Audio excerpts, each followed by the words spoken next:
A lone Tyrannosaurus rex struggles to survive as volcanoes erupt and prey disappears, forcing him to choose between domination and survival. The air, thick with ash and the stench of sulfur, hangs heavy in the Fire Valley. It is a land teetering on the precipice of oblivion, a canvas of scorched earth and skeletal trees painted under a bruised, perpetually twilight sky. This is the domain of a king without a kingdom, a tyrant whose throne is slowly crumbling to dust. He is a Tyrannosaurus rex, perhaps the last of his kind in this dying world, a relic of a golden age now fading into memory. His scales, once the color of burnished bronze, are now caked with soot and grime.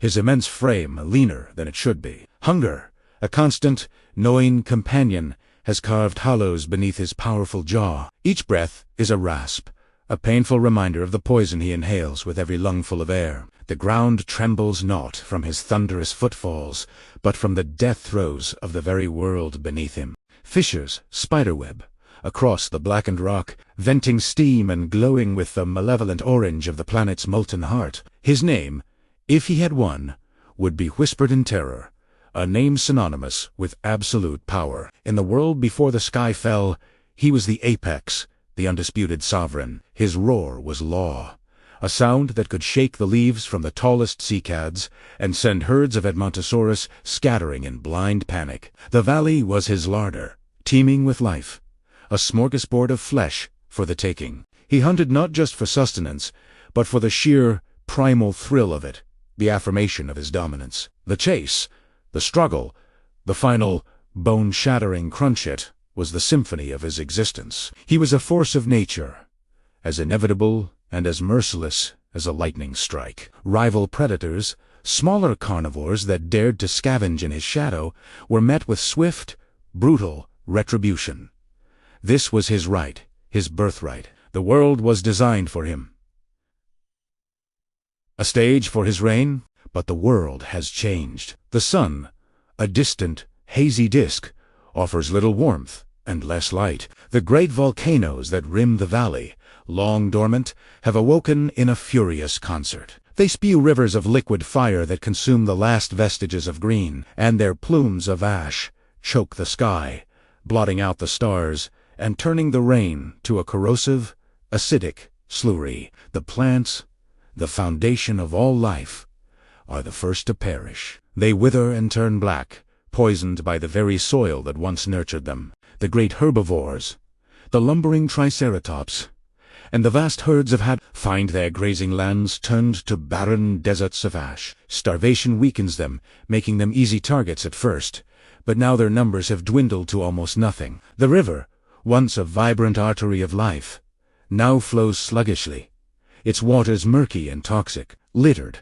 with the floating carcasses of fish. The tyrant's kingdom has become a graveyard. Days are spent on fruitless patrols, his massive head swinging from side to side, his keen eyes evolved for spotting the slightest movement, now scanning a landscape devoid of it. The scent of prey, once a constant tantalizing perfume on the wind, has been replaced by the acrid smell of brimstone and decay. He has grown desperate. The instinct to dominate, to uphold his status as the ultimate predator. Wars with a more fundamental, more urgent need, the need to simply survive. His last real meal was days ago, a scrawny, sickly ankylosaur he'd managed to flip onto its back after a grueling, energy-sapping battle. The victory felt hollow, the meager flesh barely enough to silence the roaring emptiness in his belly. He stands on a high ridge, surveying his desolate domain. Below, a plume of steam erupts from a newly formed geyser, a scalding fountain of the earth's tears. In the distance, the silhouette of the largest volcano, the one the old herd animals called the Fire Mountain, glows ominously against the dark sky. A deep, guttural growl rumbles in his chest, a sound born not of aggression, but of profound frustration and a loneliness that chills him more than the volcanic winter. He is a king on a barren throne, a warrior with no one left to fight. The silence of the valley is a maddening roar in his ears, broken only by the rumble of the earth and the whisper of the ashen wind, driven by a hunger that borders on madness. He ventures into territories he once scorned, the treacherous, unstable foothills of the Fire Mountain itself. It is a place of perpetual gloom and danger, where the ground can give way without warning, and the air is thick with noxious fumes. It is a place for scavengers and lesser creatures, not for a king. But the old rules no longer apply. The hierarchy has been shattered, dissolved by the crucible of this new, hostile world. He finds a cave, a dark maw in the mountainside, and cautiously approaches. The scent that emanates from within is faint, but it is the scent of life. Not the rich, savory smell of a healthy herbivore, but something else, something small, furtive, and desperate. Inside, huddled in the darkness, is a family of small, feathered dinosaurs. In the old world, they were little more than pests, creatures he would have ignored or crushed underfoot without a second thought. They were intelligent, yes, but fragile. Now, they represent a meal. As he fills the cave entrance, blocking the faint, gray light, the small creatures scatter in terror, their chirps of alarm echoing in the confined space. The male, braver than the rest, stands its ground for a moment, puffing up its feathers and hissing, a pathetic display of defiance against a god of destruction. The tyrant lowers his massive head, his hot breath washing over the small defender. The instinct is overwhelming. A simple snap of his jaws is all it would take. A mouthful, a morsel, but something. Yet he hesitates. He sees in their wide, terrified eyes the same fear that now gnaws at the edges of his own consciousness. They are not rivals for his throne. They are fellow survivors, clinging to existence on the same sinking ship. They are huddled together, a family. A concept the lone hunter has never truly understood. He has only ever known solitude and supremacy. Killing them would be easy.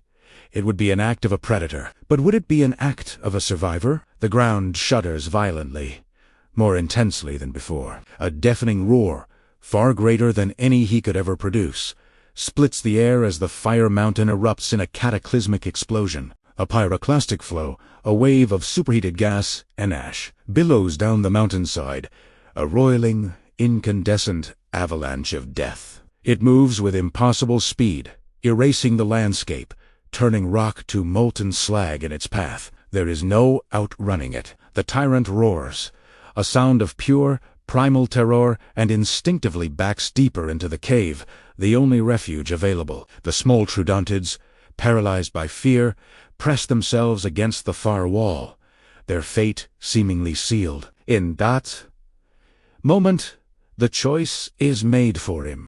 The ancient programming that screamed dominate is silenced by the new singular imperative. Survive.